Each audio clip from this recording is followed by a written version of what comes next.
নমস্কার, দেখছেন talk to Bangla. আমি অভিষেক রয়েছে আপনাদের সাথে। এই মুহূর্তে যে খবর নিয়ে উপস্থিত হয়েছি, কংগ্রেস পার্টি সেই কাজটা করে দেখিয়ে দিল যেটা ভারত সরকারের পক্ষ থেকে করা সম্ভব হলো না।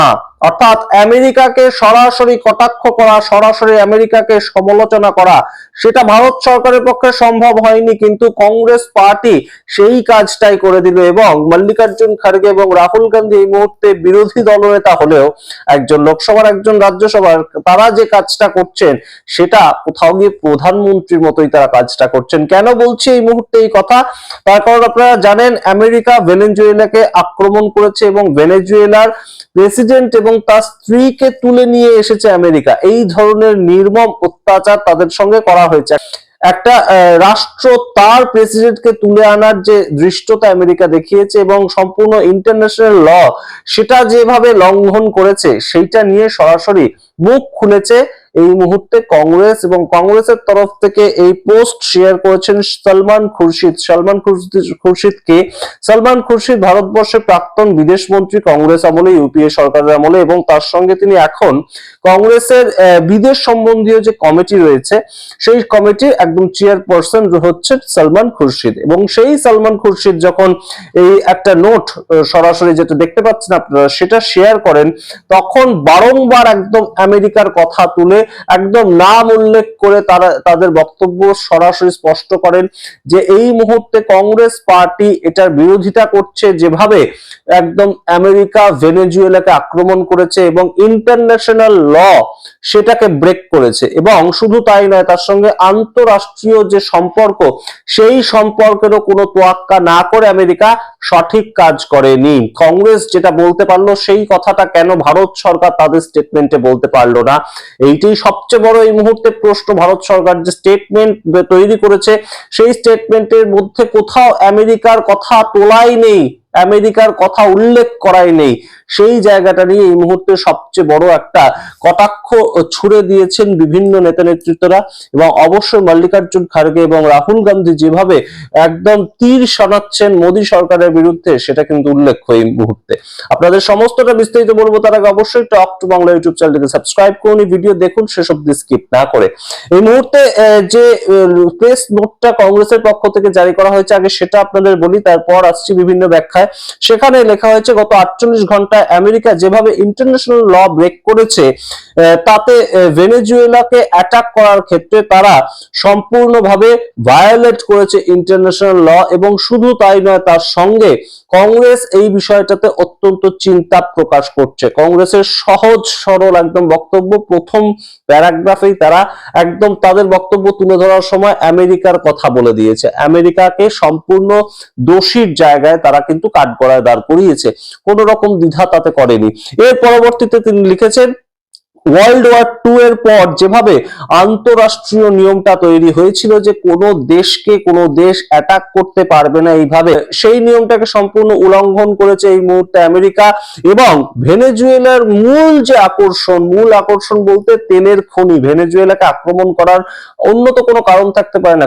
কোনো আসল জায়গা না থাকলে আমেরিকা এই মুহূর্তে ভেনেজুয়েলাকে আক্রমণ করেছে, তার কারণটা হচ্ছে তেলের খনি। সেখানে প্রচুর পরিমাণ তেল পাওয়া আমেরিকা এবং সেইটাই তাদের মূল আকর্ষণ। এবং সেইটা সম্বন্ধে কংগ্রেস পার্টি লিখছে, ভেনেজুয়েলার যে মূল আকর্ষণ, মূল সম্পদ, তা যেন সেখানকার মানুষের জন্য সর্বৈবভাবে ব্যবহৃত হয়, অন্য কেউ যেন সেখানে নজর না দেয়। এই কথার মধ্যে দিয়ে সরাসরি আক্রমণ করেছে আমেরিকাকে। এবং আমেরিকার যে মূল জায়গাটা ভেনেজুয়েলার তেলের খনি, সেই আকর্ষণ বিন্দুটা সেখানে যাতে কোনো মতেই আমেরিকা এটা না ভাবে যে ভেনেজুয়েলাকে আক্রমণ করে আমরা ইন্টারন্যাশনাল ল ব্রেক করে যা ইচ্ছা তাই করব। কংগ্রেসের সরাসরি হুমকি কিন্তু এখানে দিয়েছে তারা। এবং খুব ডিপ্লোম্যাটিক ওয়েতে এই চিঠিটা লেখা হয়েছে। কেন বলছি ডিপ্লোম্যাটিক, তার কারণ আপনারা দেখুন, এই সামগ্রিক চিঠিটার মধ্যে আমেরিকার কথা লেখা আছে, আমেরিকা অ্যাটাক করেছে ভেনেজুয়েলাকে সে সমস্ত লেখা আছে, আমেরিকাকে সমালোচনা করা আছে, কিন্তু ডোনাল্ড ট্রাম্পের কথা কিন্তু উল্লেখ করা নেই। অর্থাৎ সাপ অমূল্য লাঠিও ভাঙলো না, এইভাবে সামগ্রিক চিঠিটা লেখা হয়েছে এবং সেটা প্রেস রিলিজের মাধ্যমে বের করেছেন। কংগ্রেসের পক্ষ থেকে যখন এই কথা বলা হচ্ছে তখন সরাসরি দেখুন আপনারা ভারত সরকার যে স্টেটমেন্টটা দিয়েছিল সেই স্টেটমেন্টে কি লেখা ছিল, রিসেন্ট ডেভেলপমেন্টস ইন ভেনেজুয়েলা। কিসের ডেভেলপমেন্ট হয়েছে, ভেনেজুয়েলাতে কি হয়েছে বর্তমানে, রিসেন্টলি কি ঘটনাটা ঘটেছে, এবং ভারত সরকার কি বলল, ডোনাল্ড ট্রাম্পের কথা তো বললোই না। ভারত সরকার আমেরিকার সমালোচনা করবে, আমেরিকার নামটা পর্যন্ত উচ্চারণ করলো না। রিসেন্ট ডেভেলপমেন্টস হয়েছে, তাই জন্য সেখানে যে সমস্ত ভারতীয়রা আছে তারা যেন ভারতের যে দূতাবাস তাদের সঙ্গে যোগাযোগ করে, অর্থাৎ ভেনেজুয়েলাতে যদি কোনো ভারতীয় থাকেন সেই ভারতীয়রা যেন সরাসরি ভারতীয় দূতাবাসের সঙ্গে যোগাযোগ করেন। এই হচ্ছে এই মুহূর্তে ভারত সরকারের স্টেটমেন্ট। কোনোভাবেই আমেরিকাকে কটাক্ষ করার কোনো সাহস যেখানে ভারতবর্ষের একদম বিদেশ মন্ত্রক তারা দেখায়নি, এক্সটার্নাল অ্যাফেয়ার্স তারা দেখায়নি, সেই জায়গা থেকে কংগ্রেস কিন্তু অবশ্যই একটা স্ট্যান্ড, এবং তাদের কি স্ট্যান্ড, তারা সরকারে থাকলে কি করত, সম্পূর্ণ বিষয়টা এই মুহূর্তে শেয়ার করা হয়েছে। এবার আপনাদেরকে জানাই যে এই মুহূর্তে ভারতবর্ষ কেন কিছু বলতে পারছে না, ডোনাল্ড ট্রাম্পকে গিয়ে কেন মুখের উপর কথা শুনিয়ে দিতে পারছে না, এই কথাগুলো এই মুহূর্তে বলার মতন নয়। একদম অত্যুৎসাহী কিছু ইউটিউবার, অত্যুৎসাহী কিছু ইনফ্লুয়েন্সার এই ধরনের কথা বলতেই পারে যে নরেন্দ্র মোদী কি বিশ্বগুরু নয়, বিশ্বগুরু হিসেবে তো তিনি প্রচার করেন, তাহলে কেন কথা শুনিয়ে দিতে পারছেন। তার কারণটা আপনারা জানেন যে আমেরিকা এই মুহূর্তে ট্যারিফ চাপিয়েছে ভারতবর্ষের উপর প্রচুর পরিমাণে, এবং সেই ট্যারিফ চাপানো আরো তাদের বাড়তে পারে সেই জায়গাটাও জেনে কিন্তু ভারতবর্ষকে এই মুহূর্তে বেশ খানিকটা চুপ করে থাকতে হচ্ছে। এই মুহূর্তে গত 48 ঘন্টা ধরে ইন্দিরা গান্ধীর কিছু পোস্ট শেয়ার করছে কংগ্রেস, সেটা একদম ইচ্ছে করেই তারা করছে, ইন্টেনশনালি করছে। এবং কোন পোস্ট গুলো শেয়ার করা হচ্ছে, ইন্দিরা গান্ধী যখন স্টাবার্ন ভাবে একদম বলেছিলেন যে 7th ফ্লিট আসছে, আসুক, 70th ফ্লিট আসলেও আসুক, ভারতবর্ষ কখনোই পিছু হটবে না, এই যে সামগ্রিক বিষয়টাতে তিনি একদম ব্যক্ত করেছিলেন যে ভারত কাউকে ভয় পায় না, এই কথাটা ইন্দিরা গান্ধী বলেছিলেন। এবং ইন্দিরা গান্ধীর পক্ষে বলা সম্ভব, তার যে বিদেশ নীতি সেই বিদেশ নীতি কারোর সঙ্গে ম্যাচ করার মতন নয়। এবং আপনাদেরকে জানাই তার সঙ্গে ইন্দিরা গান্ধীর আরেকটা পোস্ট খুব ভাইরাল হচ্ছে গত দুদিন ধরে, বলেছিলেন সেখানে ভারতবর্ষের ভবিষ্যৎ ভারতই ঠিক করবে, অন্য কেউ সেই ভবিষ্যৎ যেন ঠিক না করে। এই কথাগুলো বলা, এবং বিদেশ নীতির ক্ষেত্রে রাশিয়ার সঙ্গে গিয়ে ইন্দিরা গান্ধী হাত মিলিয়েছিলেন, বন্ধুত্বপূর্ণ সম্পর্ক তৈরি করেছিলেন, নিজেদেরকে আরো শক্ত সামর্থ্য করেছিলেন, এবং সামগ্রিকভাবে আমেরিকার চোখে চোখ রেখে কথা বলেছিলেন যখন সেই সময় ভারতবর্ষের অর্থনৈতিক যে সংস্থান সেটাও এতটা ভালো ছিল না। সেই জায়গাটা কিন্তু ইন্দিরা গান্ধী একদম রক্ষা করেছিলেন, নিজে বক্তব্য যেভাবে রেখেছিলেন, নিজে যেভাবে ট্যাকেল করেছিলেন, সেই বিষয়গুলো এখন কংগ্রেস পার্টি খুব শেয়ার করছে যে আজকে হয়তো ইন্দিরা গান্ধীর দরকার বিদেশ নীতির ক্ষেত্রে, এই বিষয়টা হয়তো কোথাও গিয়ে প্রতিষ্ঠা করার একটা চেষ্টা চলছে। মল্লিকার্জুন খার্গে এই ক্ষেত্রে কি বলেছেন, মল্লিকার্জুন খার্গে আরো এক স্টেপ এগিয়ে গিয়েছেন। তিনি আমেরিকার বিভিন্ন সমালোচনা করে শেষমেশ ডোনাল্ড ট্রাম্পকে উদ্দেশ্য করে কি বলেছেন শুনুন আপনারা। যে লোক নিজের দেশের বাইরে গিয়েও নিজের ছবি প্রতিষ্ঠা করার কথা ভাবে এবং সেই চেষ্টাটা করে যায়, তাদেরকে আক্রমণ করে অন্যান্য দেশ, সেই লোক বেশি দিন টেকে না। এবং হিটলার, মুসোলিনি, পৃথিবীতে এই ধরনের নিদর্শন প্রচুর রয়েছে। অর্থাৎ সরাসরি ডোনাল্ড ট্রাম্পকে উদ্দেশ্য করে যে আপনি বাইরের দেশকে একদম অ্যাটাক করছেন, কিন্তু সেই অ্যাটাকের যে পরিণাম সেটা কিন্তু হিটলার এবং মুসোলিনির মতন হবে। এই কথা মল্লিকার্জুন খার্গে যখন শোনাচ্ছেন তখন কেন কোনো কথা বলতে পারছে না নরেন্দ্র মোদী কিংবা অমিত শাহ, যারা একদম রীতিমতো সারা ভারতটাকে কবজা করে রেখেছেন। তাদের বিদেশ নীতি নিয়ে বিভিন্ন সময় আমরা দেখতে পাই বিভিন্ন মানুষজন, যখনই আপনি বলবেন কোন ভারতীয় জনতা পার্টির সমর্থকের সঙ্গে কথা, তখনই সে প্রথমেই যেটা নিয়ে আসে যে মোদীর বিদেশ নীতি, মোদীর বিদেশ নীতিটা দেখবি না, মোদীর বিদেশ নীতিটা দেখবেন না, এই বিষয়গুলো উঠে আসে একদম সরাসরি।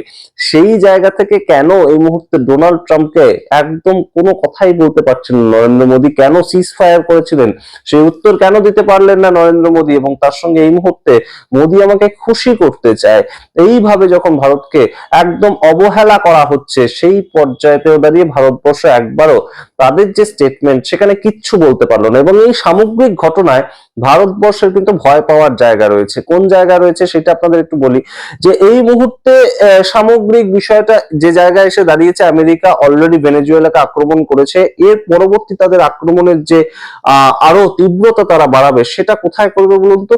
ইরানে। এবং এই ঘটনা কিন্তু ইরানের সঙ্গে ঘটতে চলেছে পরবর্তী দিনে, তার কারণ ইরানে এর থেকেও বেশি তেলের সংস্থান রয়েছে। যে তেল, সেই তেলের জন্যই তো ভেনেজুয়েলাকে আক্রমণ করা। এই ক্ষেত্রটা ইরানের সঙ্গেও ঘটবে, এবং তখন ভারতবর্ষ কার থেকে তেল কিনবে?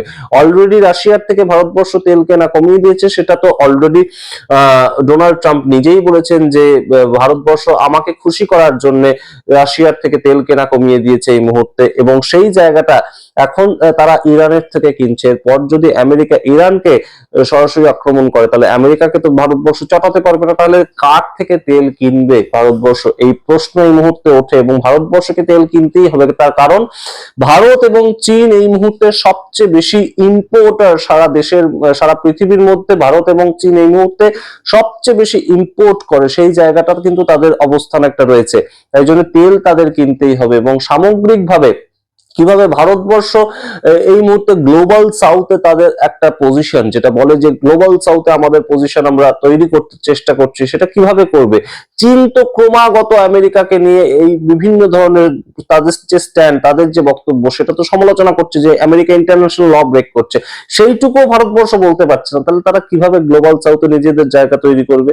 তাহলে এই যে ভারতবর্ষের বর্তমান যে কেন্দ্রীয় সরকার চলছে, তাদের অবস্থান হয়, তাহলে পরবর্তী সময় তারা তো আর কিছুর ক্ষেত্রেই কিছু বলতে পারবে না, কারোর ক্ষেত্রে নিজেদের স্ট্যান্ড প্রকাশ করতে পারবে না।